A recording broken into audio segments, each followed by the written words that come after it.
ஹாய்ப்பா, எல்லாம் என்ன பண்ணிட்டு இருக்கீங்க? சமைச்சிட்டீங்களா? சாப்பிட்டீங்களா? இன்னைக்கு நைட் என்ன டிஃபனா, சாப்பாடா, வெரைட்டி சாதமா, என்ன சாப்பிட்டீங்கிறத கமெண்ட்ல சொல்லுங்க. வாங்க இன்னைக்கு அம்மா வீட்டில் என்ன நைட் டிஃபனா, சாப்பாடாங்கிறத பார்க்கலாம். பாருங்க, சுட சுட ஆவி பறக்க சாப்பாடு தயாராக இருக்கிறது. யாருக்கு? அப்பாவுக்கு. அப்பாவுக்கு வந்து மத்தியானம் வச்ச சூப்பு, அந்த இது மட்டன் தண்ணி குழம்பு அதே போதுன்ட்டாரு. ரசம் இருக்குது, மாம்பழம் 2 துண்டு இருக்குது. எனக்கு அம்மாவுக்கு பாருங்க சப்பாத்தி, நான் மத்தியானம் வச்ச மிளகு சிக்கன் அதே போதும். இதில் வந்து 2 வெங்காயம் மட்டும் நறுக்கி வைக்கலான்னு இருக்கோம், மறந்துட்டேன். அதை நறுக்கி வச்சு சாப்பிட்டுக்கலான்னு. அவ்வளோதான் இன்றைக்கி.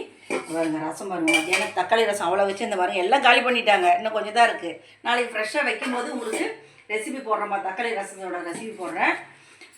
இன்றைக்கி வந்து ஒரு 4-5 உறவுகள் வந்து ஹாய் சொல்லியிருக்காங்க. அப்பா படிப்பார், நான் சொல்கிறேன் பாருங்க. பாபநாசம் ராஜி. பாபநாசத்துலேருந்து ராஜி. ஹாய்ப்பா, வாழ்க வளமுடன். வரலட்சுமி. வரலட்சுமி, வாழ்க வளமுடன். கிருத்திகா அவங்க பையன் 6வது படிக்கிறாரு, அதுக்கு வாழ்த்த சொல்லியிருக்கிறாங்க. கிருத்திகாவோட மகன் 6வது படிக்கிறாரு. தம்பி நல்லபடியாக படித்து முன்னுக்கு வாப்பா, அப்பா அம்மா சொல்கிற பேச்சை கேளுப்பா, பல்லாண்டு பலநூறா நீ வாழணும்னு தாத்தா பாட்டி கூட ஆசீர்வாதம் உனக்கு உண்டு. இன்னைக்கு இவ்வளோதான் அம்மா வீட்டில் சாப்பாடு. உங்கள் வீட்டில் என்னங்கிறத கமெண்ட்டில் சொல்லுங்கள். ஓகேங்க, பாய்ங்க, நாளைக்கு சந்திக்கா.